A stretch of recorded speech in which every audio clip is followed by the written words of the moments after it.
Huh? All right, let it get started. I want to welcome everybody to our August 24th, 2022 Wednesday night pregame and almost pregame of the pregame live stream this week. That's right, ladies and gentlemen. We are officially, truly 1 week away before we are in week one of college football. I'm your host, the OUFlagGuy, aka Josh, and as usual, I'm joined by my wonderful co-hosts, Andrew and Gavin, and I think Justin will be on here momentarily. So, Andrew and Gavin, how are y'all tonight?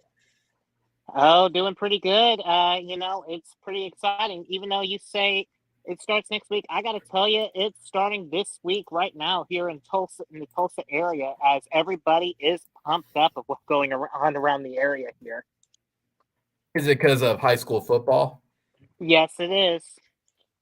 Oh, see, I thought that was next week myself. So Nope. And you also got the college games, some college games that are going on this week too. So, it's going to be pretty exciting to see. Nebraska, Northwestern, Dublin should be a fun time. You say that. You say that. For one team, it's going to be a fun time. For another team, it's going to be a long flight home. Probably going to be Nebraska. Very long flight home. But still, I want to welcome everybody tonight with it. So while we're waiting on Justin, we'll just go right ahead, guys, and get right into the question of the day. Start with the question of the day. Oh, wait, he's here. Justin, my man. Justin! What is up, buddy? Greetings, y'all. Just give me a bit. I'm working on getting my webcam set up. No, you have to do it now. I'm just kidding. Justin, how are you doing? Hey, I'm doing all right. Give me a break. I just streamed last night, so I had to rearrange. I did a stream last night, so I rearranged the positioning. Oh, that's fair. That's fair. What did you stream last night? And why was it Assassin's Creed? No.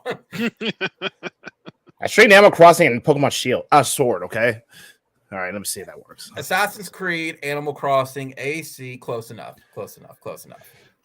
There he is. Perfect. Right. Perfect. Okay. So let's begin with the question of the day. Question of the day is, again, to remind everybody who's watching, they do not know what these questions are. And this is kind of the last of the pregame kind of filler ones before we get to the fun ones of the season. So last one, and we're going to start with Swiggy. Swiggy. Mm-hmm. How many times will the Pride of Oklahoma play Boomer Sooner this weekend? Or this season? Science has not yet come up with a number that high. This is true, but you still have to make a prediction of over and under. Or over a certain amount. How much do you think? Whatever it is, I honestly don't know. Whatever it is, I'm taking the over because that's all we're going to play. You're going to take the over because whatever it is, it may, or whatever it is, the amount I give you, it's just going to be over. Gavin, What about you, buddy? How many do you think? It's an interesting question because I want to ask this with a question within the question. Does it count for just the touchdowns or just overall in game as a whole? Overall, man, that's what we always go for. We don't do touchdowns. We do everything in this household. Okay. I would say over 1,000 at this point. Okay. Justin, even though you don't really pay attention to OU, you also do know when in doubt, we play Boomer Sooner. How many times do you think Boomer Sooner will be played this season? What exactly is Boomer Sooner? Is that like our fight song or whatever? It is our fight song, and whenever something happens, when in doubt, play Boomer Sooner. First down, Boomer Sooner. Fumble lost, Boomer Sooner. Lightning overhead, Boomer Sooner. We lost the game, Boomer Sooner. It's always Boomer Sooner. There's a flow chart even. Okay, so y'all at the very least play a little bit of it for like first downs every time we get touchdowns or field goals and stuff like that. Yes, everything. Okay. So it's kind of like when I was in marching band in college at UT Martin. We used to at least play a little bit of fight song every first down, every touchdown, every field goal. So with that in mind, is it a good question? How many times do y'all think y'all gonna play that this year? Yes, this year. And I'm serious, Justin, when I say there is a flow chart. Did something happen? No, play Boomer Sooner. Did something happen? Yes, play Boomer Sooner. Always play Boomer Sooner. Or you can say you got $5 on you. You play Boomer Sooner. Exactly. How many, Justin? How many do you think, though? Let's just Mind you, say they I have get- 8,000. I'll say 1,237. You actually gave a legitimate number versus the other two. So we're good. We are good. We're good. I'm going to say over 1,000. I don't know how many, but you're going to get at least 50 in the first game just with Brent Venables alone. And just to annoy the opponent. And you got to get 50 in at least against Texas. Oh, Texas. And against don't you think I forgot about that one Red River game when when the final score was both teams had at least 40 points. I think was that the game y'all were down by like 28 points and y'all came all the way back to win? The one last year? Yeah. That was last year. Oh, that was last year. Okay. Yeah, I know. Yeah. It's been a long off season for all of us. Last year. Whatever year that was when they when Texas had that Sam E whatever his last name is. Ellinger, yeah. Ellinger. Him. Whatever year they had him. That was he was a 2 starter years for ago. 4 years. Yeah. I guess it's last year there because the very next year he was back up with the NFL. Yeah, that would have been last year then for that because the year before that he was the starter. So, but yes, at least you gave a number. You gave a hard number. So, jumping right in, guys, we are in the last true, I would say, pre-game before week 1. Yeah, there's some week 0 games, but we are still just kind of there. So I figured with this particular live stream, why don't we just swap stories? Some of our best experiences at sporting events, some of the worst experience, favorite memories. Let's just kind of roundtable. Let's just enjoy the camaraderie with it as we welcome in the new season. So who wants to hop in? Let's just swap stories tonight. Around the campfire.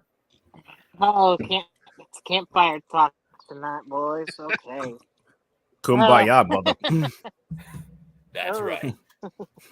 Grab a seat. I will say probably the best experience that I've probably been at, probably any OU football games that I've been to. I would have to go all the way back to 2005, and this was when OU and Tulsa played against each other, and of course OU coming off that embarrassing loss to TCU. And my dad and I actually got like tickets that was like right there at the 50-yard line, and we actually got to see Adrian Peterson's crazy run on 4th and 1 against Tulsa. And I will tell you, when I was, my dad and I watching that, man, the house just exploded, when we saw that run right there, right in front of us, and realizing how special AD was. It was so, something that was so crazy. But what makes it very special about it is that was like one of those rare times, though, too, to where, because we live in the Tulsa area, so it was like, we kind of got to see a lot of like hometown flavor, that you usually don't get to see a whole lot of. So like for me, it was just like that sense of local pride, and everything just sort of like build up into it. And it was just such a close game, and my dad actually had a good time no matter how much the outcome was. The atmosphere and everything on that, especially with all the in-state stuff that was going on, it was probably like the best overall feel you could probably say at that point. I would say the best part about it, it's just like, it's like I always say, you always want to enjoy with the ones that you are around with, and being with my dad was just probably the most enjoyable experience, I would say, out of all the other games that we went to together. Mm-hmm. Makes sense. Swiggy, what about you, buddy? What's a good immediate memory from going to the OU football games? I mean, probably the most hype as far as OU football goes. You gotta go back to the Tech game in 2008, where Tech had just come in. They had just done the miracle. Crabtree had helped them knock off Texas the week before. Winner was seen as the one to go to the national championship game, or have the best chance of it in the BCS at least. And just going in and wrecking Tech was beautiful. I mean, it was just it was really a beautiful thing. Were you at that game? Yeah. I forgot if you were at that game or not. So what was the atmosphere like for that? Like when it and jump around just spontaneously happened. Oh yeah. What you were probably in the student section, obviously. Yeah. I was in the student section at that point, and it was just, I mean, it was just wild. It was just, it was just a wild time. It's like, and especially after the game, because I mean, there was a bit of nervousness. I mean, Tech had been, it's like Tech had Leach. They had been good all year. Knocking off Texas, even at home, was a pretty big achievement. I mean, just coming in and just starting wrecking them was fantastic. Yeah. Justin, I know you're not an OU fan, but was one of your favorite sporting memories? Yeah.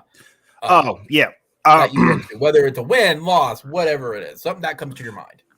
I'll at least stick with the football. Stick with the football subject here. But a couple years ago, I went to a football game. It was the University of Memphis football game, a home game against SMU. I think Memphis was having a college game day that day, and it was like probably the most electric crowd I've been to at any football game I ever played. It was crazy. In fact, the second half, the best part was the second half. There was the kickoff return to Antonio Gibson, who you know is the running back for the Commanders. He took a kickoff for the touchdown. The plays just exploded because that was a big game for both teams because that's when I think SMU was like a top 15 team then. I think Tigers was just said the top 25. So that was a great back and forth game, and the crowd was just electric. It's like one of my most favorite sporting atmospheres I've ever been in my life. It was a great game, a great atmosphere. Yes, that's. Yeah, and I've got a couple of those kind of experiences, but just for the sake of us talking about football, I mostly want to talk about that's my favorite football experience. Not my favorite overall sports experience, but by far my favorite football experience. Sure. I mean, and we're going to be talking about all sports with it, but that was just kind of the immediate one with it. I have a lot to it. It's hard because I have some immediate forefront ones as well, but I have to say, it depends how I ask that question of an immediate one. I can tell stories. I can tell like different ones from different games I've been to, but there's a special moment of experiencing different things, such as experience your first game, experiencing like all the times I got to spend with my dad going to it. Like there are things that hearing Boomer Sooner for the first time, like there are things that you just cannot replicate. Now, that being said, I have one it's tied because man, it's tied. Probably either y'all probably know what I'm about to say, the 2014 Sugar Bowl versus Bama or last year OU Texas. The reason I say one of those is it's the situations for each one are so different, but boy was it was just fun. But I'll share a story with it. So let's go 2014. I remember in 2014 after I was thinking that OU was not going to make it to one of those New Year's Six bowls, right? I was like, oh, it seems like this is not our year. If I recall correctly, that's when we faced off against like we had Blake Bell. We just didn't have a real good starting quarterback. But then the Bedlam game came, and I'm like, I feel like this is going to be one of those that is going to potentially cause us a loss. It's going to be their one in a decade, right? I remember watching it. It was that cold game. And me and my old roommate, it actually snowed that day too. It was one of the coldest ones there. I think it was like 10 or something degrees. Like it was massively cold. And they had to keep the players warm with like having chicken broth soup available to all the players that were right there on the sideline. Yeah, just to have stuff in them and everything. Yeah. When OU started to do the comeback against Oklahoma State, I was like, this team could do it.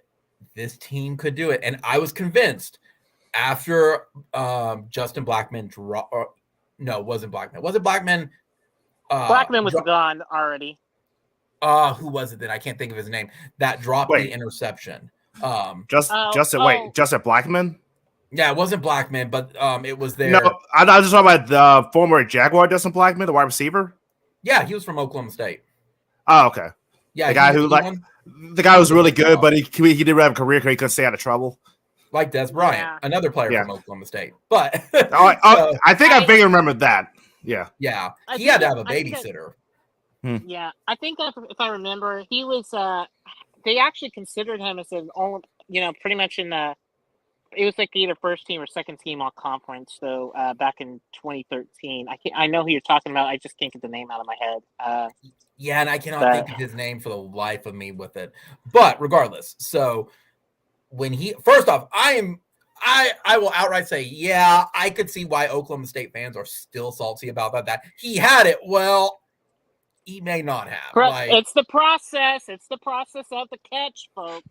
I mean, I'm going to kind of agree that I could see where it could have been seen as an interception that the play was over. But regardless, I was ready to pass the goal line. That's what he said. What he was. Yeah. But. Yeah. So when that happened, I went, if they win this game, they can win whatever it is. So they do the end zone one, and they end up winning Bedlam. Oh, man. So that was me. I'm like, this team is loaded. Mind you, Sean will disagree with me. He's like, bro, you don't remember how injured we were. I don't remember that, but I'm like, there's too many seniors on this team. We want Bama. Give us Bama. And then later that night, the kick six happened. Yeah, later that night, I think it was the kick six. Yeah, that was yeah. Oh, like Davis gets a block. Davis has another block. That one. Yes. Yes. Yeah. That's like one of my favorite sports plays of all time. That's like one of my favorite sports plays of all time. Absolutely. So I think it was either that or the week before. But regardless, I'm like, we want Bama. And then they announced, all right, boys, you asked for Bama. You wanted Bama. And I remember it where everybody said we were going to lose. I still have the screenshot of what does America think about this game? And everyone but Oklahoma had Bama winning this game. Sean told me on that weekend, you cannot be afraid to face any opponent. You have to face every single opponent with every course of your fiber being, whatever you want to say. You can't be afraid to face anybody. So it's like, fine, let's face Bama. Face Bama. I was the biggest sunshine pumper and went, all right, let's see how much tickets are. Let's do it. Let's go all in. If we're going to lose, hey, we attempted it. I looked, guys, it was $80 for the tickets that we picked up. So we planned out a very late trip to go down to New Orleans. Nice. And I just remember. Wait. $80 to go down to New Orleans, basically for the Sugar Bowl or whatever? Against Alabama. Yep. Because the point spread was so.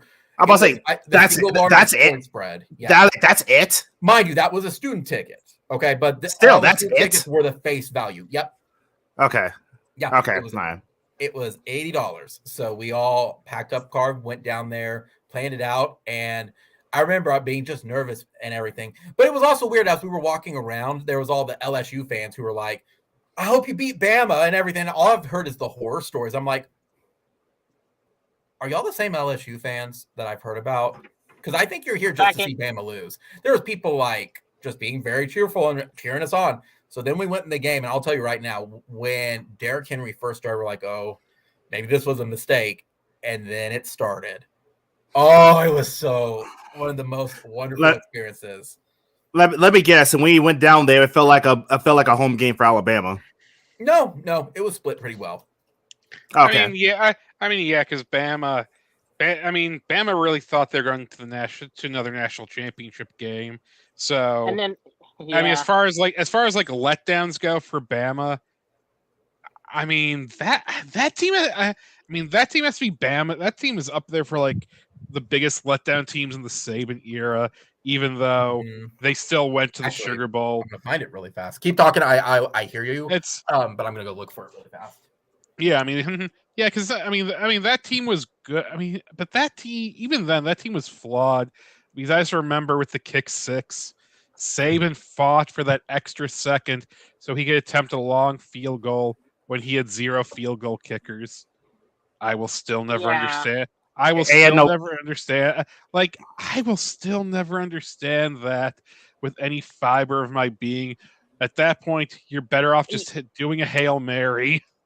Yeah, but, you're expecting college kickers now these days to hit 50-plus yarders in their sleep. Yeah. It's like, it was like, it was just one of those where I understand what Saban was going for, Oh, yeah. You wanted to go ahead and get the game. And besides that, if he ended up being short, it would just be like right near the goal line.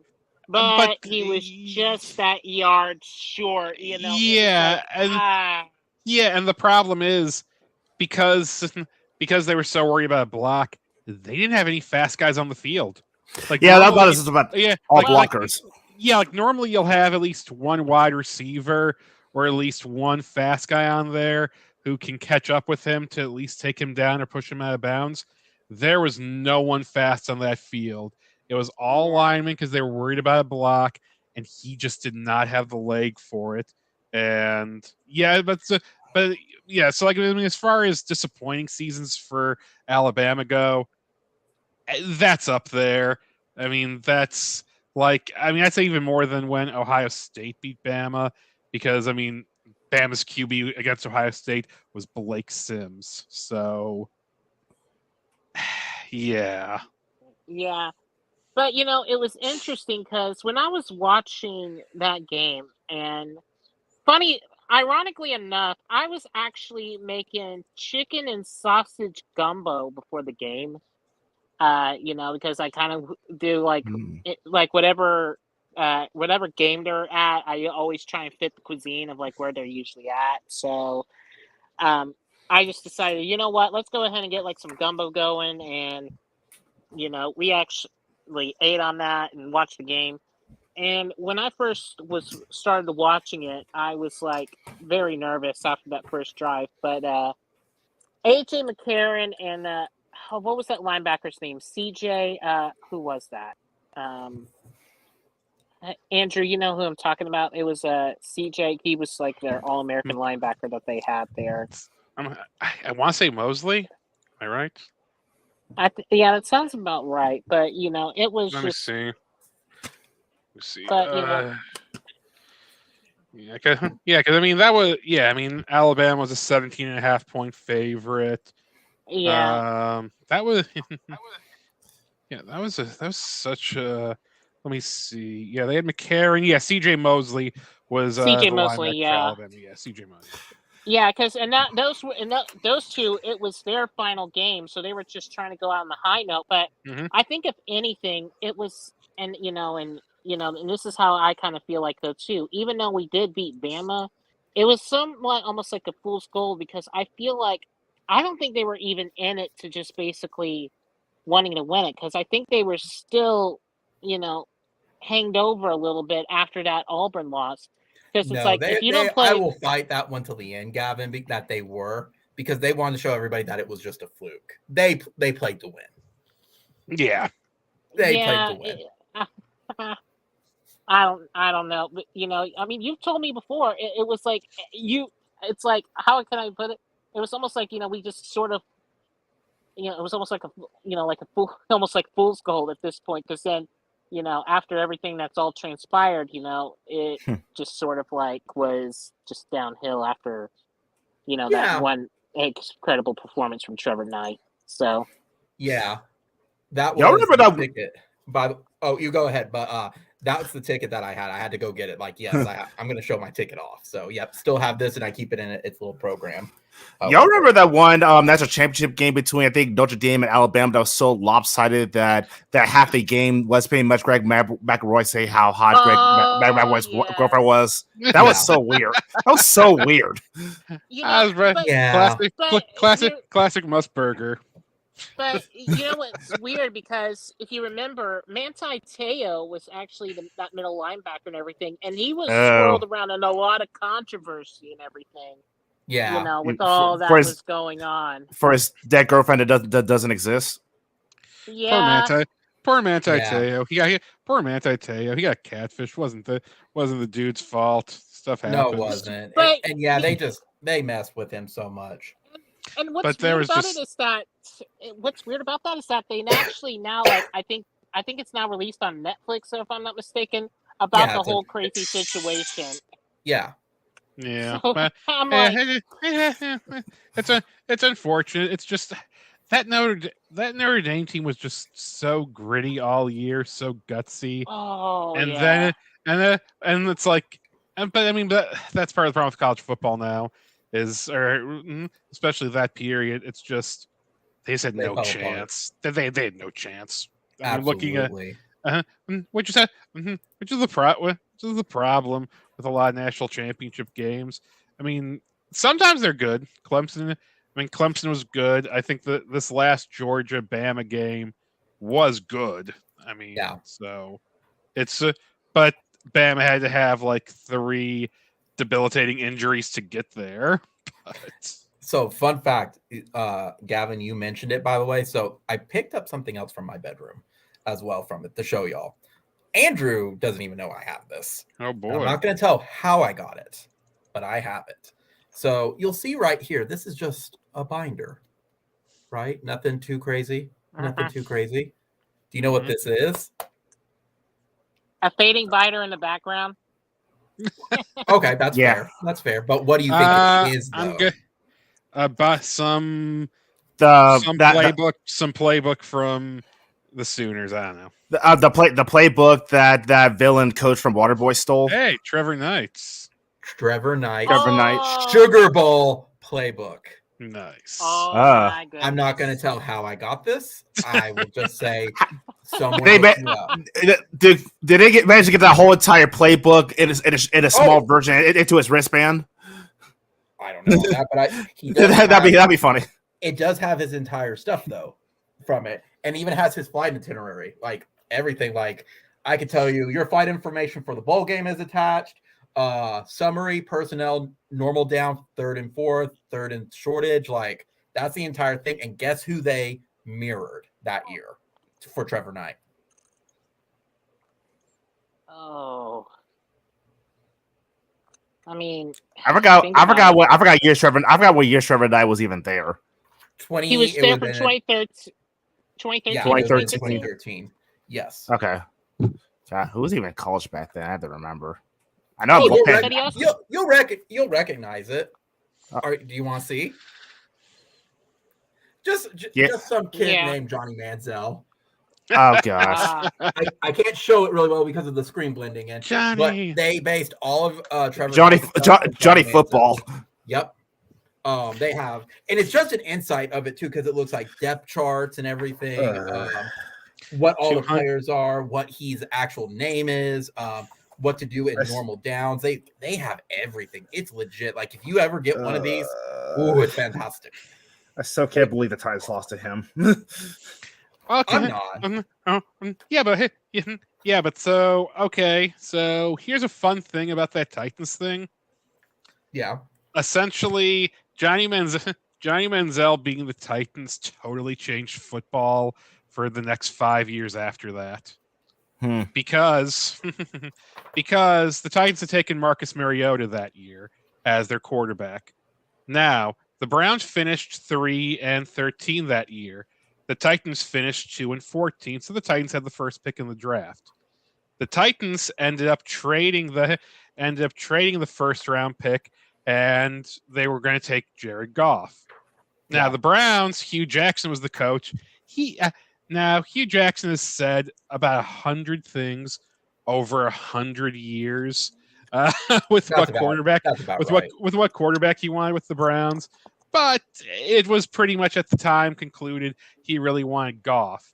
Well, when the Browns realized they couldn't get Goff, they looked at Wentz, who they didn't like, and they did not like Wentz's medicals. So they did the trade out of 5 with Wentz to the Eagles, which even though you make fun of Wentz now, Eagles don't win the Super Bowl. Eagles do not win the Super Bowl without Wentz that year. People forget that before Wentz got hurt that year, he was pretty much an MVP candidate. Yeah, good. Yeah, I remember how good he was. Goff helped lead in the era of the Rams being really good under McVay, and was the reason they were able to get Matthew Stafford and win the Super Bowl that year. The Browns, of course, did nothing with those picks because of the Browns. That was just a bad period for like the Browns drafting and front office. But regardless how you feel about that, so because it also kicked off the Browns' idea of, hey, let's go 100% tanking. And that's how they get Myles Garrett. That's how they eventually got Baker Mayfield.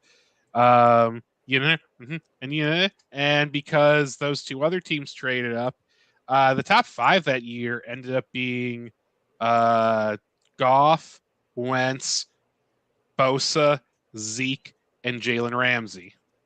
Jesus, that's pretty that's loaded. That was a loaded top 5 that year, and both the Browns and Titans traded out of a very loaded top 5, all because Johnny Manziel beat the Tennessee Titans in one of the few wins he had as a starting QB for the Browns.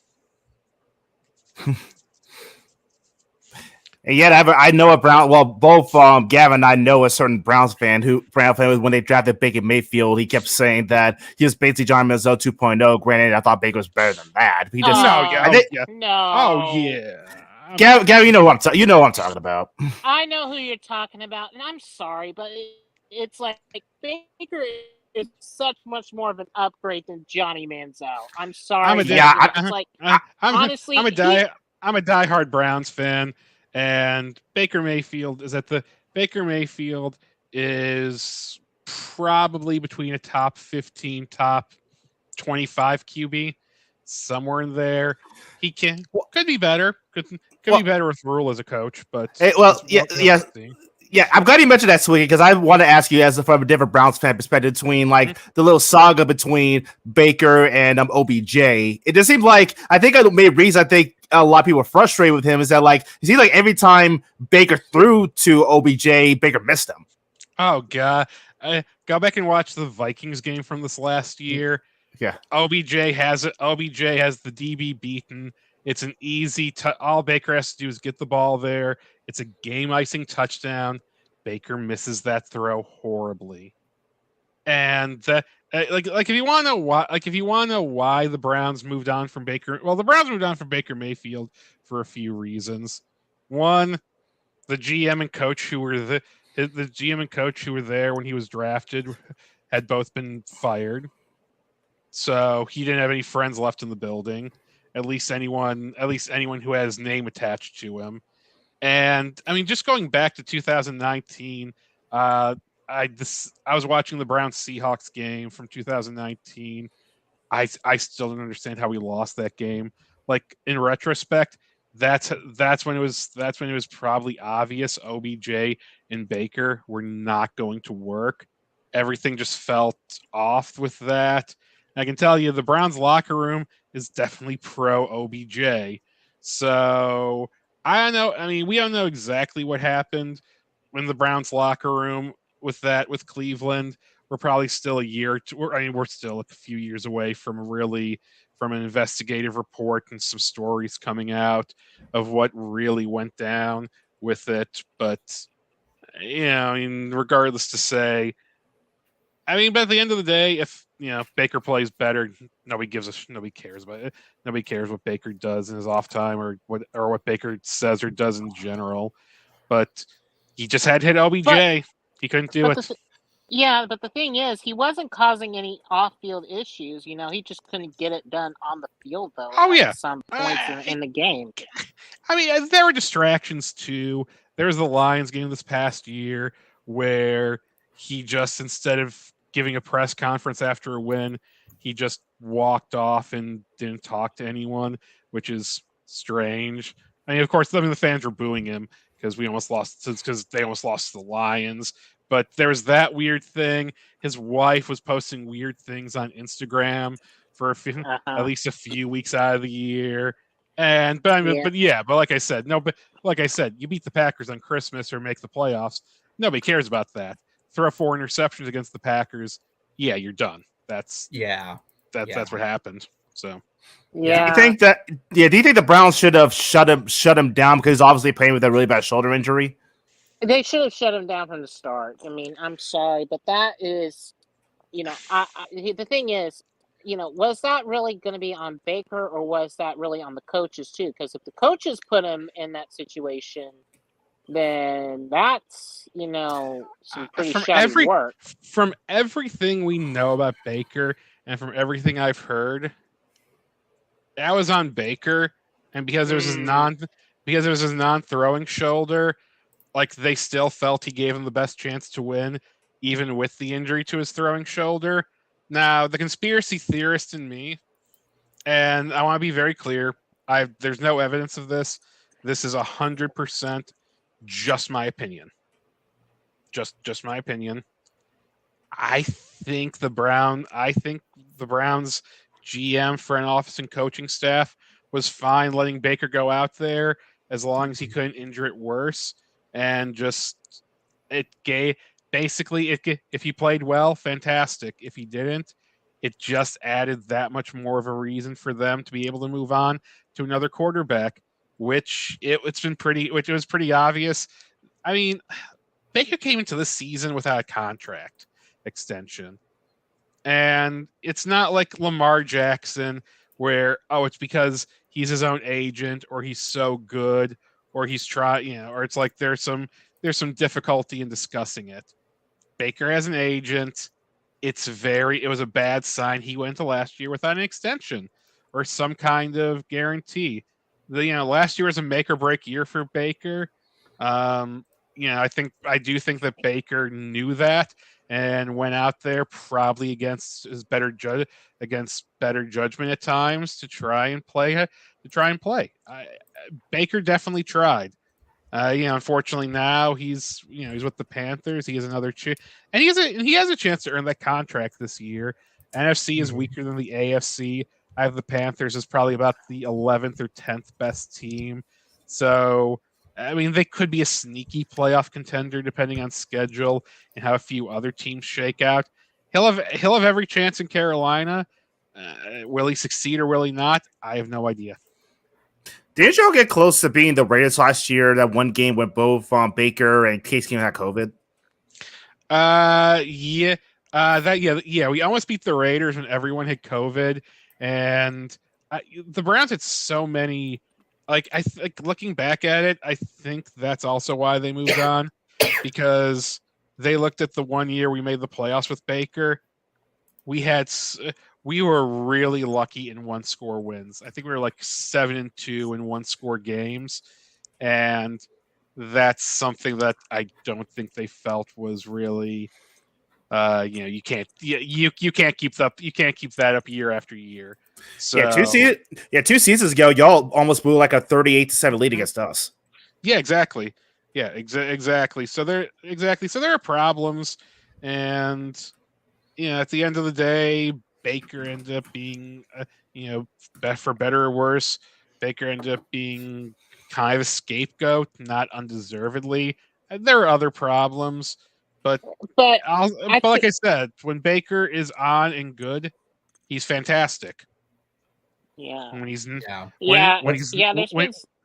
he's not, it's ugly. Yeah, but the thing is that besides the consistency issues, there's also been a lot of issues, front office wise that's been going on as well. And the one thing I will say, I never really understood the reason behind it. But the move to go behind and deal with Deshaun Watson, behind, in the middle of the night sort of talks and everything. I mean, yeah. It's the NFL. And I'll say that's going to piss Baker off. I mean, it's the NFL. But you also have Gavin, your mic is going in and out, man. Oh, it is. Oh, crap. Yeah, all I can really say is that it's the NFL. Every single team is talking to every other team about something. It's just it depends what gets leaked and what we hear. We know the Browns. We know the Browns were going after Russell Wilson. There was talk of a run at Kirk Cousins or Derek Carr. So Baker wasn't really. To say Baker was blindsided would be a bit unfair because they said from what we know he was told at the start of the offseason they were looking to upgrade QB. So or kind of like when the Dolphins owner was poaching of Tom Brady apparently. Yeah, exactly. It's no, man, you're still not. Let's let's pause the NFL stuff. Let's get back to some of the story stuff telling though. That's fine, yeah. Justin, give me another story though. Give me another story you got. I know I went back and I had stuff I had to dig through it, but give me another story. Give me one that you also have. Okay, let me see. I'm trying to remember what year it was. I think it was 2013. The Grizzlies were playing the Clippers in the first round of the West Conference first round playoffs. It's back where Chris Paul was there. When had Chris Paul, Blake Griffin, Jordan, those guys. I was with my friend. We were at Game 6. The Grizzlies were up 3-2. It was a great basketball game. The Grizzlies were up about like 6 or 7 points in the fourth quarter, or going down the fourth quarter, and then Chris Paul did like a move, basically a flagrant 2 move that got him thrown out of the game. The game was pretty much decided at that point. The place was going bonkers. At that point, I'm sure you recall, Chris Paul was going to be free agent at the end of that season, so everybody thought that could have been his last game as a Clipper, which he obviously ended up re-signing with them. But at the time, we didn't know that at the time. But that was only the second time the Grizzlies have been out the first round in franchise history. And they ended up, I think that's the year they ended up in it was either that or 14 when they ended up in the Western Conference Finals, got swept by the Spurs. Because they beat the Thunder the year Russ got hurt. So yeah, that was that year. But anyway, the crowd was electric. That even though we were up in the nosebleeds, that was also another electric environment. The Grizzlies playoff games usually are. I went to one last year when they played the Jazz, lost in 5 games. But that game in particular, they had such a big rivalry with the Clippers. Then those are floppers, Lob City, all that shit. But it was a great experience. And also, I think it was either 2014 2015.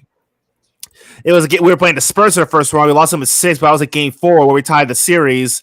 And Kawhi Leonard probably put up the best single game performance I've ever seen in a game I've been to. Like, he carried the Spurs on his back and kept them in that game.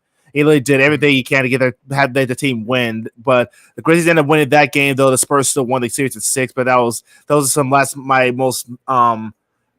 favorite experiences at going to Grizzlies games. Nice. It's definitely memories like that. Let's see. While you think of it, we've hit our 30-minute mark, so I'm going to throw the trivia question up. Let's throw trivia up, guys. No boy. Oh, Lord. Preseason. OU's interlocking O and U is the logo we are all familiar with and is a staple of college football with the logos. What year and under what coach did the OU first use this logo? For OU fans, this one should be kind of a give me one, but a lot of them don't think about it. So, Gavin, do you know the answer? I literally only know two. Two of y'all's coaches. Tebow's dead to us. He doesn't count, Justin. Who? Tebow does not count. Oh, that bitch out west, Riley. Yeah, the only coaches I know are Lincoln Riley and Bob Stoops. That's it. Tebow's dead to us, so he don't count. You only know one. I would maybe say Fairbanks in 68, 67. Okay. No, that wasn't that. It wasn't we weren't Switzer yet.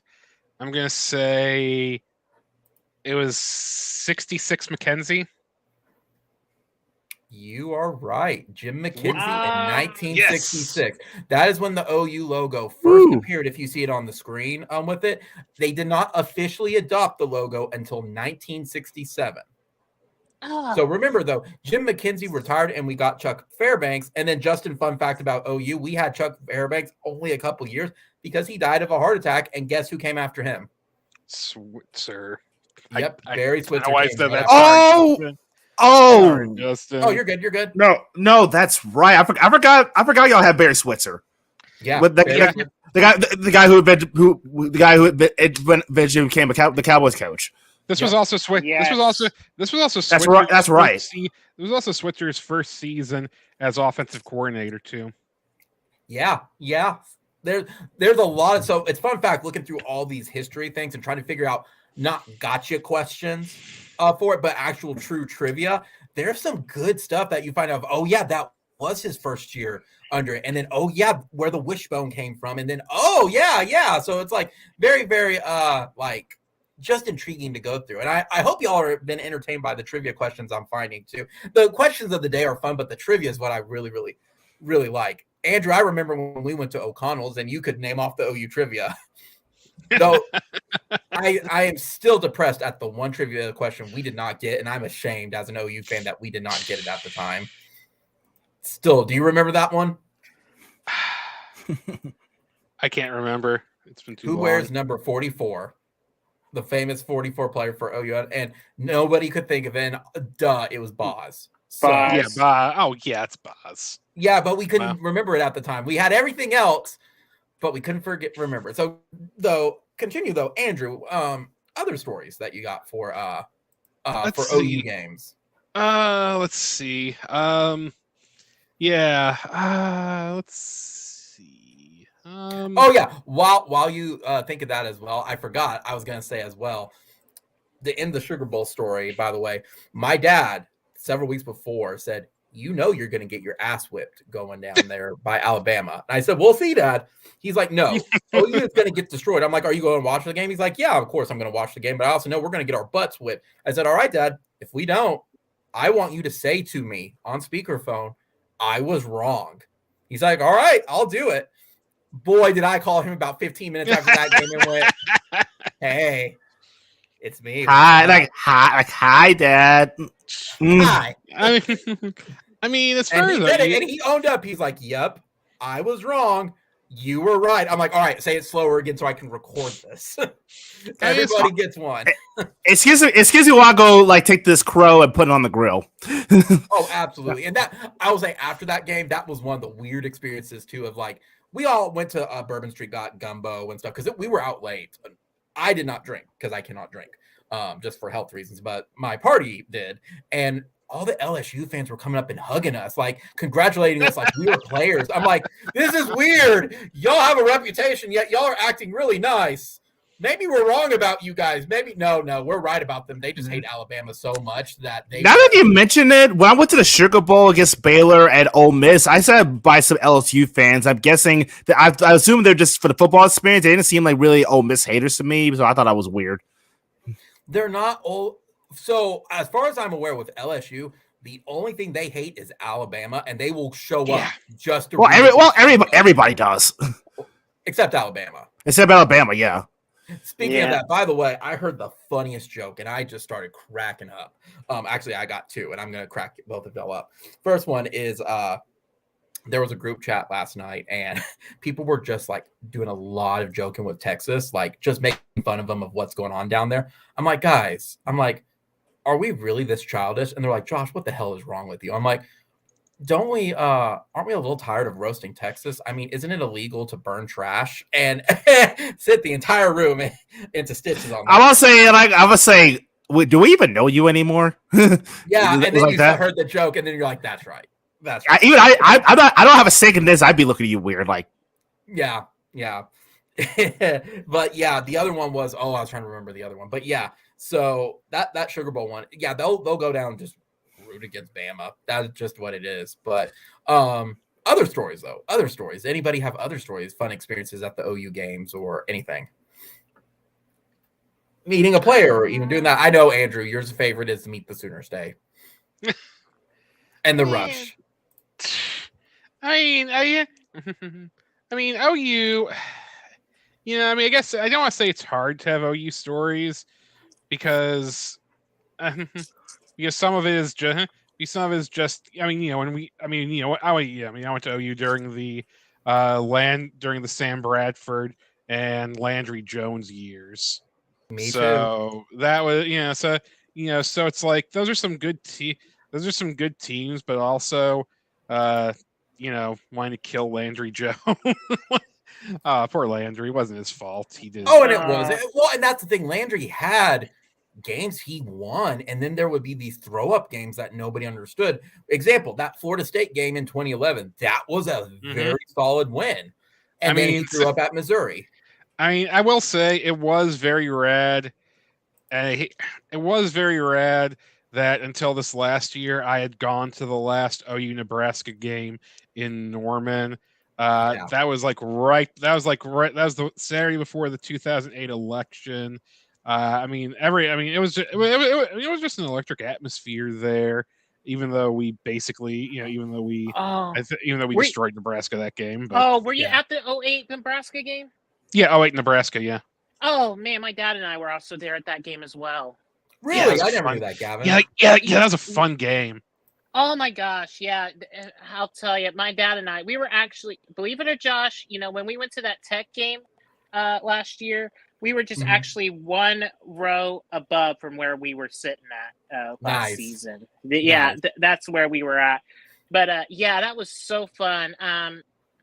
Just seeing all that and and everything, including that Dominique Frank's pick six, right there on that crazy RPO read, was so electric and everything. And my dad and I, we were looking at the first quarter and we thought, man, we're gonna be up by maybe close to like 70 or 80 points before all of this is all over.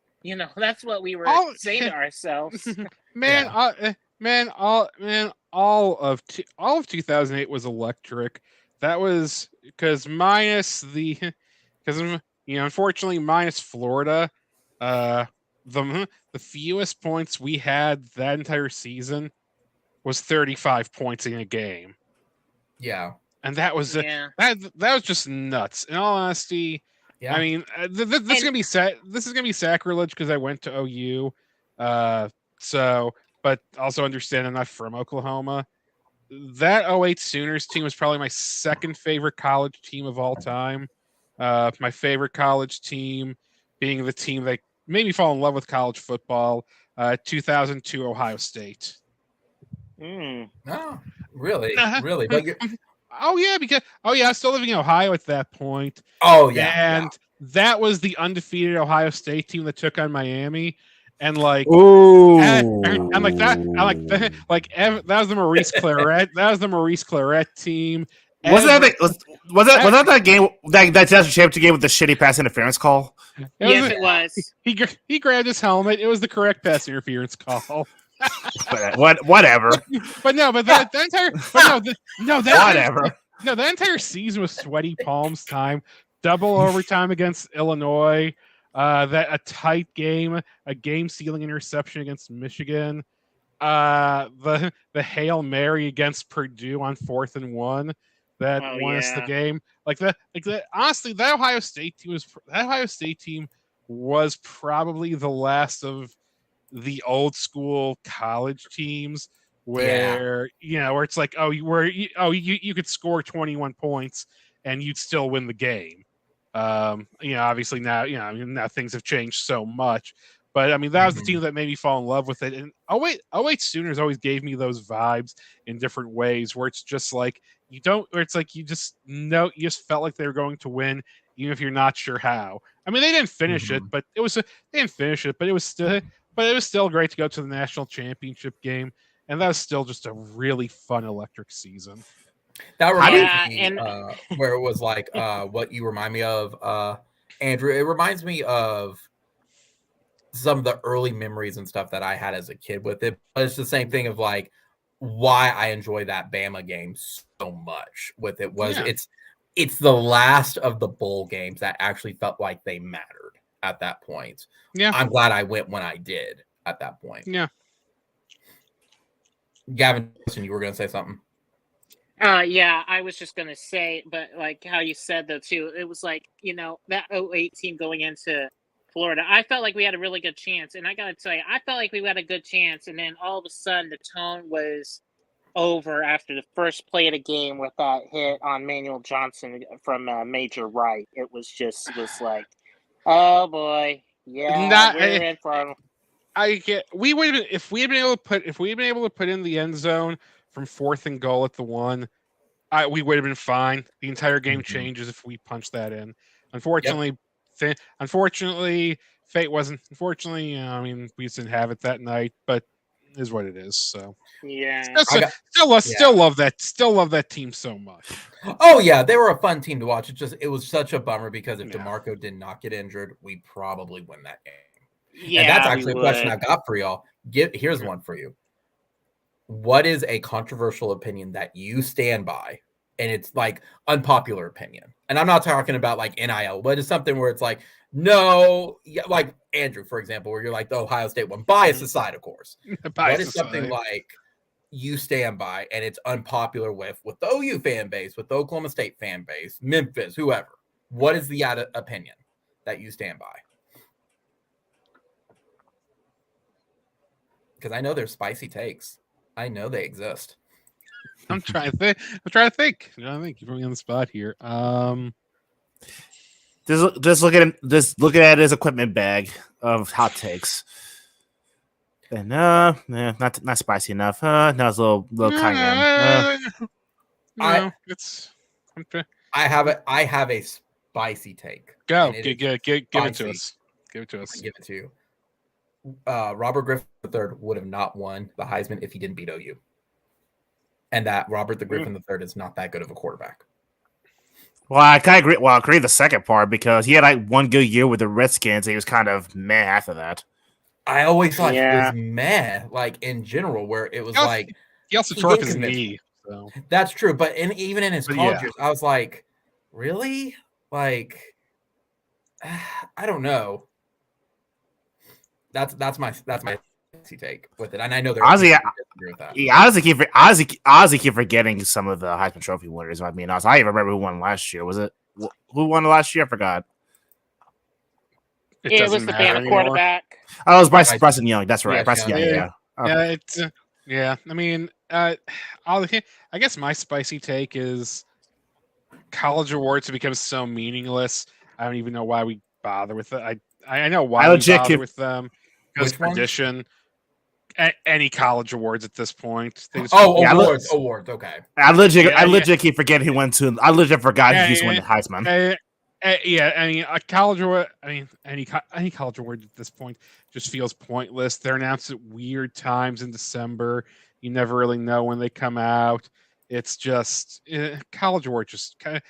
College awards can just go away at this point. It doesn't really matter anymore. Just based on how everything is.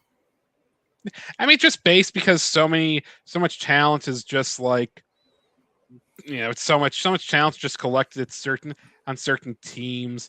It's kind of like, I mean, I could just throw a dart. Like, honestly, I could just throw a dart and say, oh, Ohio State, Georgia, or Bama have the best defensive end in the country.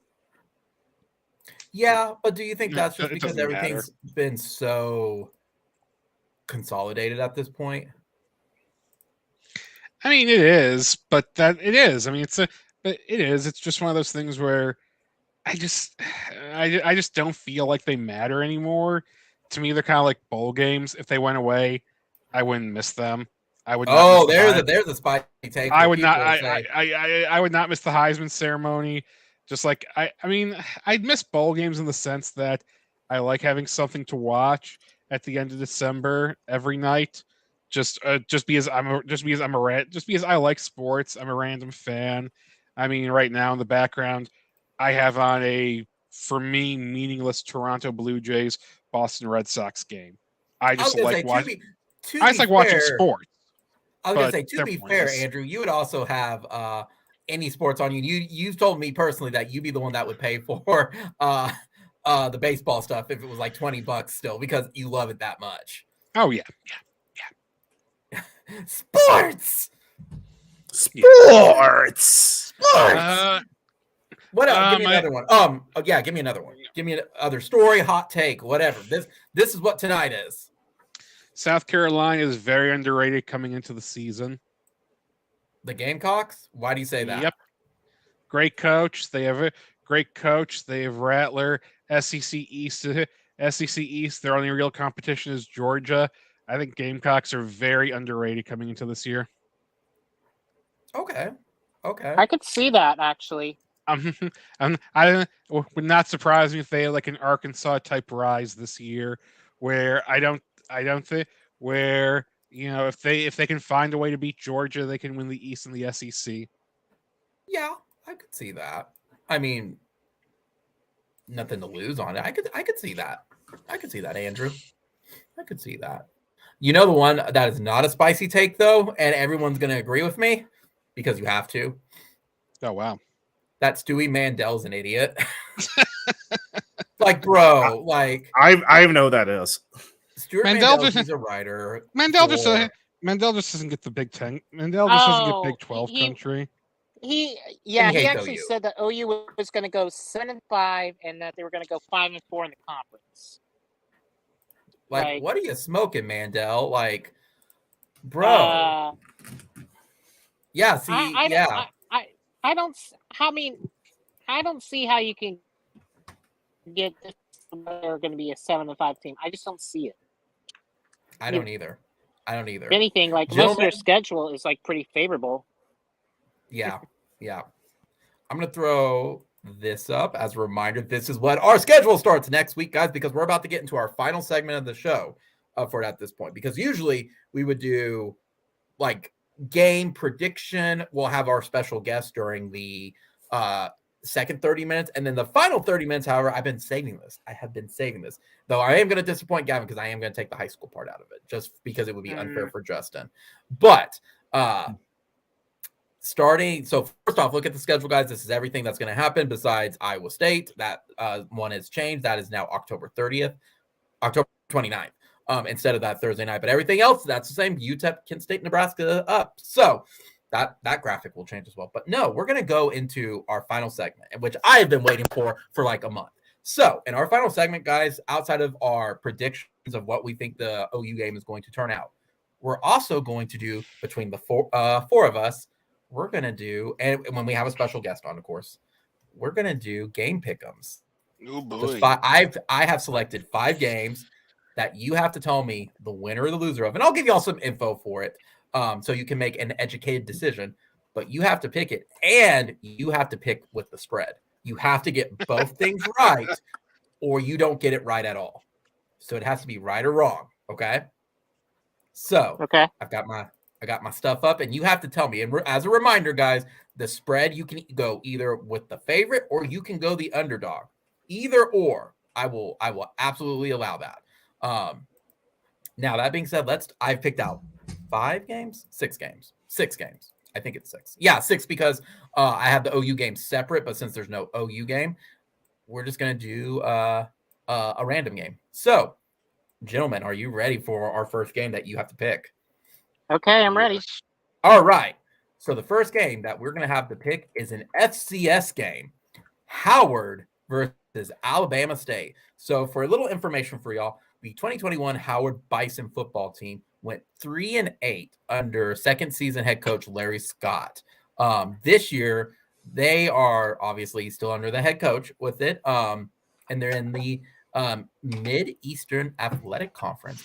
The Alabama State Hornets football team, it went 5-6 last year, and they, I believe, are under first-year head coach Eddie Robinson. They are playing at, I think they are playing at Alabama State. Yes, they are playing at Alabama State, and there is no spread. So you get a free one. You just have to tell me who you think is going to win, who you think is going to lose. As a reminder, the 2021 Howard Bison were 3-8.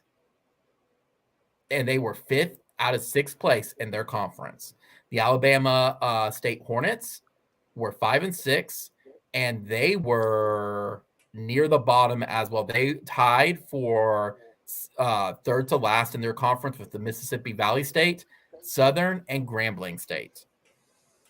So kind of almost even in the middle. They went 3-5 in the conference. So we'll start Justin. Justin, you're going to be the first one. Since you're closer than all of us are, who do you got winning? You got Howard or Alabama State? Knowing basic information that I gave you. Howard or Alabama State? Yep. That's fantastic. Alabama State. Alabama State. All right. Gavin, we're going to go you next, buddy. Who do you think? Okay, I'm going to pick Alabama State. Any particular reason? It just sounds like they're a little bit more successful than where Howard is right now. I just don't think Howard would be where they need to be at, but I think Alabama State has a little bit more sustainability than Howard. Gotcha. Swiggy, what about you? I'm an agent of chaos, so Howard. You're gonna say Howard. Okay. I don't like first year coaches I don't know. Oh, see, that's me too. But I am also going to pick Alabama State because it's the home team. So it's Fair the enough. home team. So next one up. So that happens on, I believe, September. It happens August 27th, guys, at 7:00. So with that one out of the way, we got the good one, guys. We got the Nebraska Cornhuskers versus the Northwestern Wildcats. Obviously, 2021 Nebraska was not that good. They were the best 9-loss team ever. Yeah, you still lost 9 games. Yeah, you still lost. Yeah, you lost 9 games. Exactly, and they are Scott Frost's seat, despite his name, is extremely hot. They have to win this year, or he's probably gone. Yeah, but I was really about to say he's got to be on the hot seat. He has to be on the hot seat. So. There's Scott Frost. Meanwhile, we got 2021 Northwestern Wildcats. They went 3-9 in the Big Ten as well. And right now they have 17th season head coach Pat Fitzgerald. And they lost to Nebraska. It was one of Nebraska's 3 wins last year. And they both play in Dublin, Ireland. And right now... Wait, what? Yeah, it's they're playing Dublin. Game. Yeah, it's dumb. Yeah. Don't outsource football, but I get why they're doing it, but don't outsource college football. Do the NFL. NFL, but that's odd. It is. So right now, what I saw, at least with one of the casinos, and feel free to correct me on the information prior to the game, I saw that Nebraska was favored by 13. If I was right on that, Nebraska was favored by 13, and I'm actually going to check that. For that, and then we'll go from here. Here we go. Odds. Just want to double check that one because that seemed off to me for a moment. Yeah, Nebraska is -13 against Northwestern. So, Gavin, we're gonna go you first, buddy. What do you got? And remember, the spread is 13. I would say Nebraska wins, but I think it's going to be under 13. You're going to say Northwestern covers. Yes, Northwestern covers.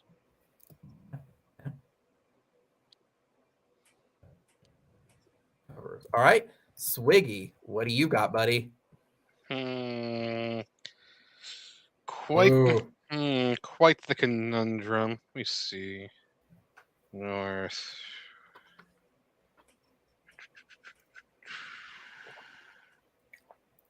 You know what?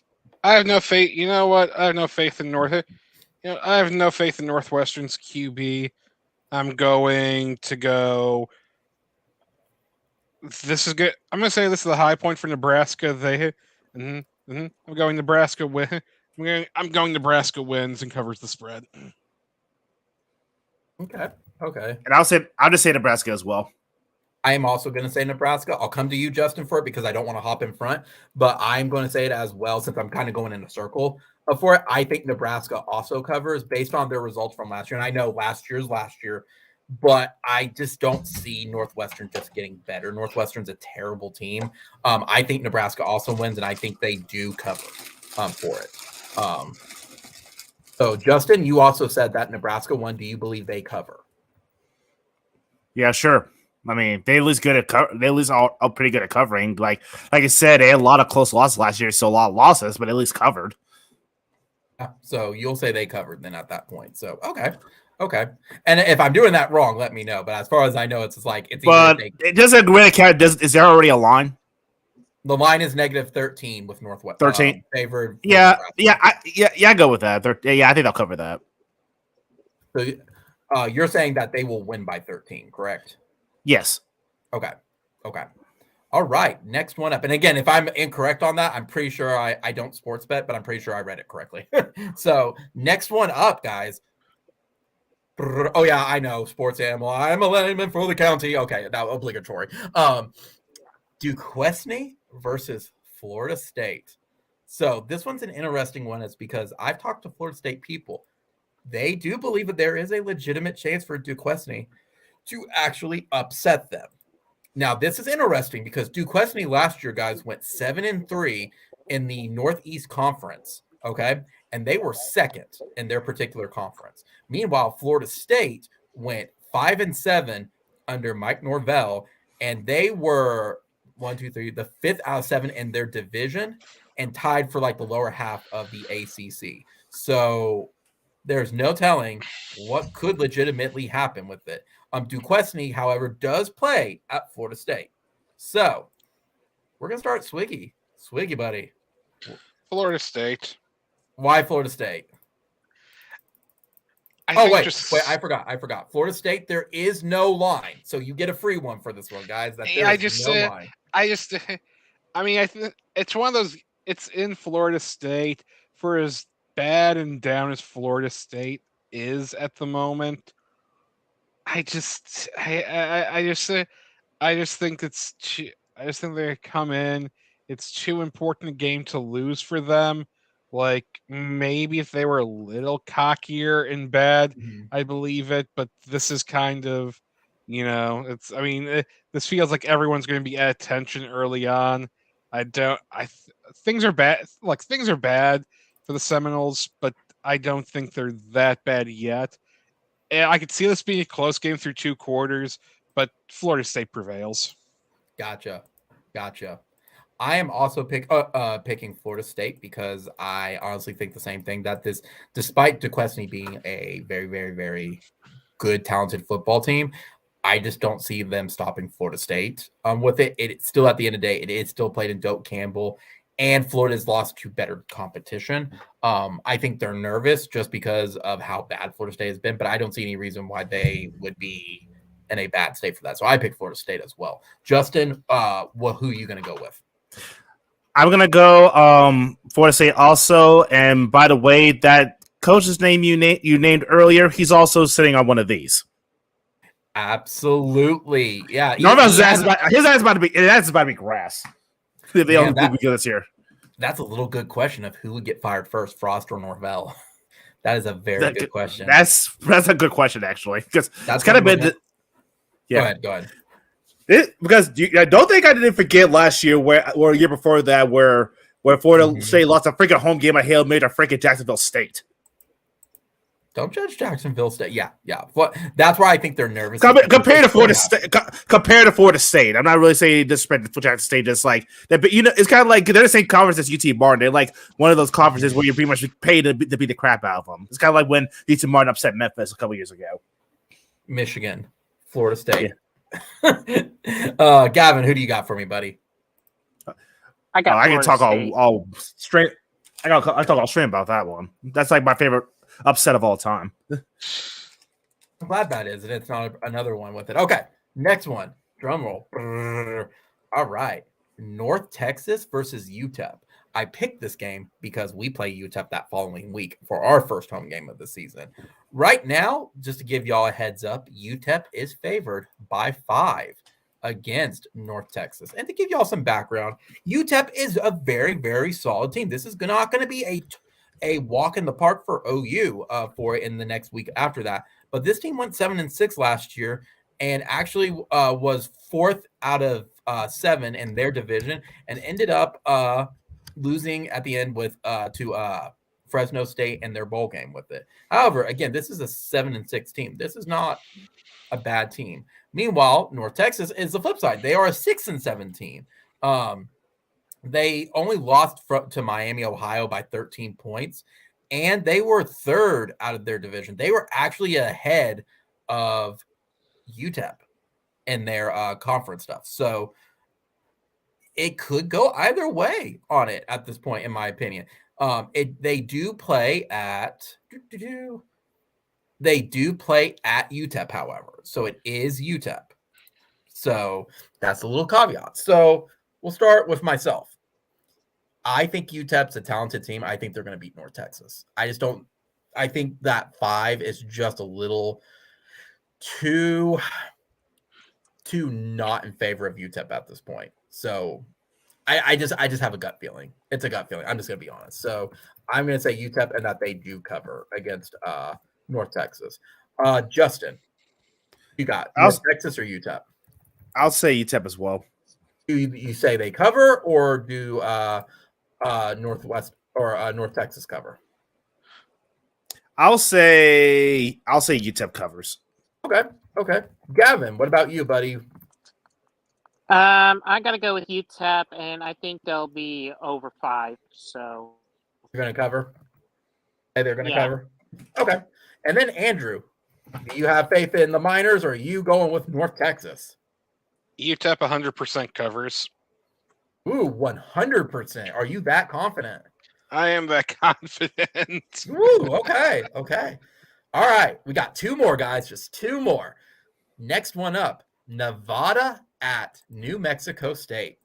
So to give y'all a little bit of a background, the Nevada Wolfpack went 8-5 under Jay Norvell in his 5th season at Nevada, and they ended up losing to Western Michigan 24-52 in their bowl game. However, they were 3rd in the West Division and went 5-3 in their conference.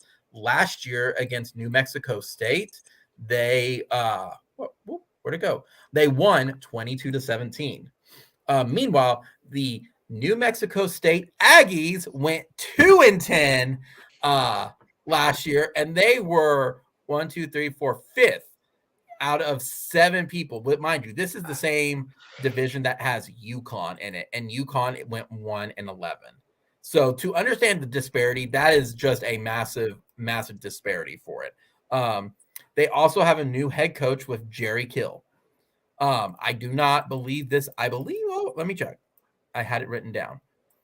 Yeah, so Nevada is favored by 10.5. We're going to start with Justin again, buddy. Justin, who do you got for me? Based on that information or any other information I might be missing that you may know. Not really. Who's favorite this game by how much? Nevada by 10.5. Ooh. I'll say Nevada wins. I'm not sure. I'm not 100% sure they'll cover. I just have that feeling. I like I say I don't know anything about either team, but I just have that feeling that while I think Nevada will win, that the Mexico State might make it a little close. Okay. But like I said, I don't know anything about either team, so I could be just probably BS. So y'all tell me. Well, it's the difference of like Nevada that went, I think, 8-5 last year versus a team that went 2-10 and have a brand new head coach. Up. Never mind. They're covering. You're gonna cover. Yeah, okay. Now I'm not gonna spoon feed it to you, but I was gonna give you the facts of what exists for it. Gavin, who do you got for me? Nevada, and they'll cover. Yep. Andrew, should I assume that is the exact same thing for you? I love week 0 games. They're so much trash, and I love them so much. Yeah, Nevada to cover. Yeah, Nevada to cover. Yeah, because okay, me too. I agree, Nevada, and they will cover. And again, you have to get both outside of Florida State if it doesn't have that. Last one, guys. Andrew, you probably know which one I'm going to pick for the last one. Do I? You do. Gasp. Vanderbilt versus Hawaii. Got to pick out the Hawaii late night challenge, guys. So to give y'all some recap of Vanderbilt versus Hawaii, right now Vanderbilt, SEC powerhouse, is favored by 6.5 against Hawaii. Vanderbilt went 2-10 last year.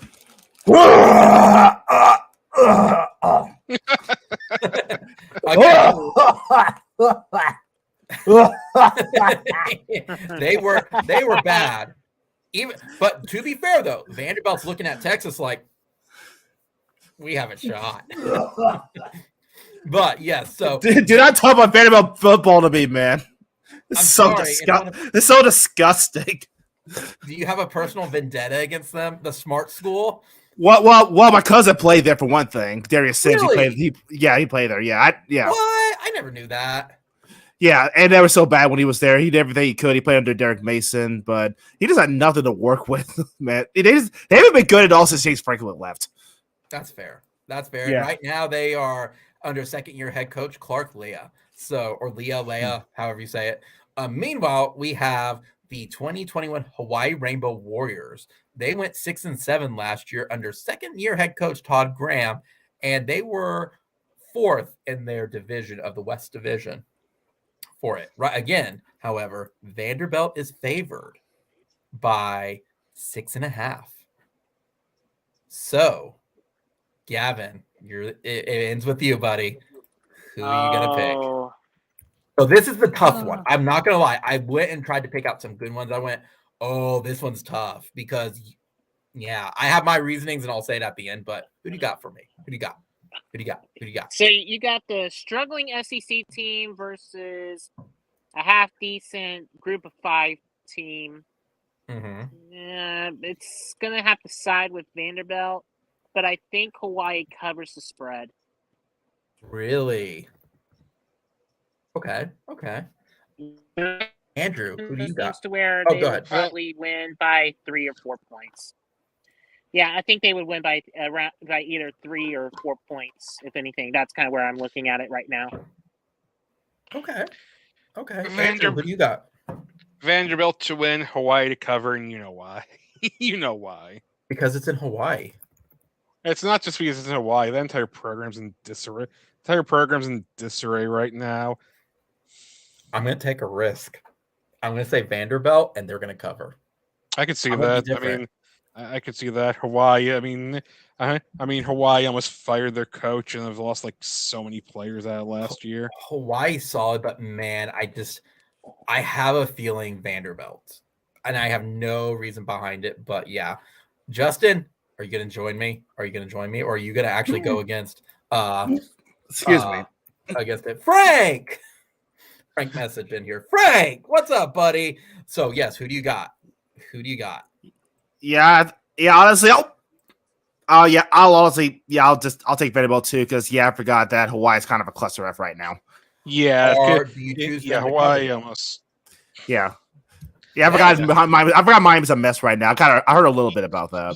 That's the issue. There's Hawaii, so much drama. Yeah, Hawaii players leave their hearings for to see if the coach was going to be fired. It's Hawaii's hot garbage.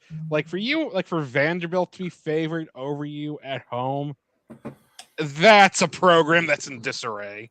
Absolutely. So here's my next that is a Memphis Tigers fan. I'm a little bit sore about it because they were supposed to play the Hawaii Bowl last year, but the game ended up being canceled due to COVID. That's fair. That's fair. And Miami was the team they were going to play. Hawaii was the team they're going to play. Of course. Yeah. Now I got they're the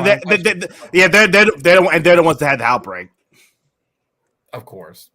Yeah. Damn it, Hawaii. Now here's my question. My final question for y'all. Do you want to change any of the stuff that you had, or are you okay with what you have? I'm good. I will give you that option. I'm good. A lot of them are just guesses for me anyway, so might as well keep them. Oh, same here. Yeah. Andrew, are you good?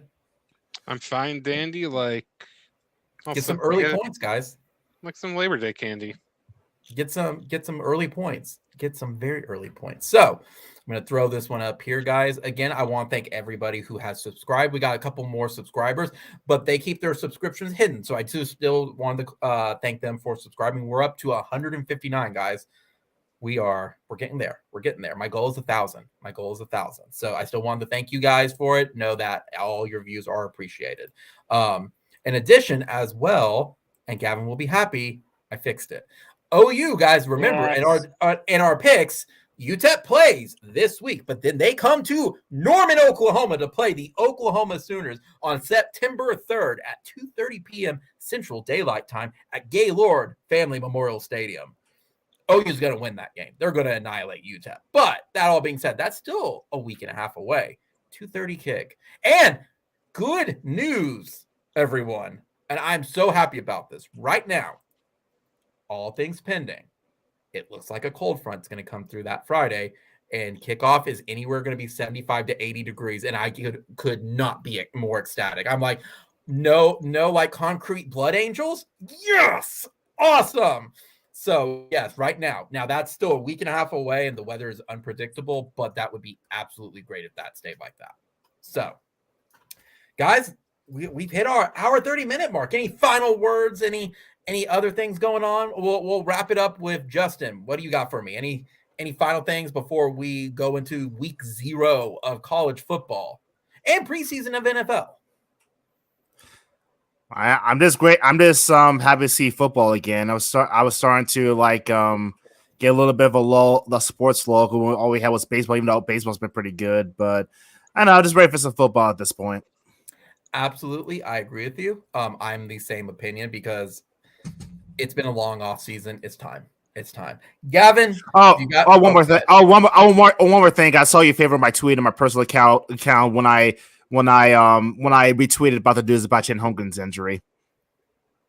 Me? Yeah. You favored the tweet when I responded to where Chant tweeted about Chant Holmgren's injury. I was like, do not do this, basketball gods. Yes. I saw that. And I cannot believe that. I'm like, I've heard. I was like, come on, man. I'm like, mind you, I've heard it where it was like, oh gosh, he's gonna have spaghetti knee essentially and be out forever. But that could be it. There's no telling. Hopefully, it's just a minor injury when he was facing off against the King, but we won't know. My red flags up when they're finding second opinions. That's a red flag for me. So we'll see. And not this red flag, but yeah, that I feel bad for him. Knee slap. But no, I feel bad for him because definitely too, if his career ends now, that's just gotta suck. Like Thunder aside for that would be terrible. Like you want to see the kids play. So that's just my opinion on that. Gavin, any final thoughts? I will just say, and I'm just going to mention this really briefly and everything, if you guys got a chance, there'll be there's going to be a live stream of the Owasso Bixby game. It's going to be pretty much exciting. Over 20,000 going to be watching for tomorrow night's game over at Tulsa Chapman and everything. So I would say go online and watch it because it's going to be lit. It's going to be a crazy one. It's going to be number 2 versus number 3 in the state. So it's going to be a good game. It's going to be good. Andrew, got anything for me last before we wrap up this live stream? All I have to say is that if I was a Nebraska fan, I too would puke 15 to 20 times a day watching Nebraska games. Ooh, you cut them real deep. You're cutting them real deep. That's good. Only final thing I gotta say, guys, is just a wonderful, wonderful Go Team Rock Splatoon 3 World Stress Test on their servers this weekend, guys. Yes, you need to play Splatoon 3 if you have a Switch. There is no choice in that. Go Team Rock. It's better than paper and scissors. I'm just saying. No way. No way. And go Resident Evil 3. I got platinum that. And then that's 0. Fine. And then but 0. And then 4. That's fine. That's not team paper. That's not team paper or scissors. It's and then I give up at 8 because I can't platinum 8. Rock. Oh, see, rock. Splatfest. That was the other thing, and I didn't remember my joke, but I did remember something funny was, man, imagine if OU walked into the SEC, like assuming next year they're in it, and they just win the natty on it. Man, you're gonna hear all the most pettiest things be like, don't care, national championship. We need this to happen. I also want to create a thing. I heard this. I'm like, we need to do this where when OU walks into the SEC, we need to make a banner or something that says, we're not here to join. We're here to conquer. We're here to stake our claim. Get the flag and plant it. I'm just saying. Guys, that's all I got for y'all this week. We officially next week go into our preseason or our pre-game mode. What that will entail is we will recap the game. If there's any games to quickly recap, we will preview the game. Usually we will have a guest during the middle of the show to talk about some OU stuff, whether it's tradition, whether it's like award winners, former players. I've been in contact with a lot of stuff, so hopefully they join us because they're going to be guest pickers as well. And then at the end, we'll do our OU predictions as well as pick'ems. So I hope everyone has been enjoying the shows, guys. So let's wrap up. So Boomer Sooner, only one Oklahoma. Be sure to click the comment, rate. Be sure to comment, rate, subscribe, and hit the notification bell when we go live. As a reminder as well, it's most likely going to be Monday because my Sunday is occupied. But join us this week as we kind of go right into kind of continue what we're doing, just swapping stories and everything as we lead up to the official kickoff of the 2022 season, or Squad 128, next Saturday. Not this Saturday, next Saturday, September 3rd. So I hope everybody has a good one. Have a safe, wonderful weekend. And I'll see everybody either Monday or next Wednesday. So Boomer Sooner, only one. Later. Peace. Peace. Bye. Peace.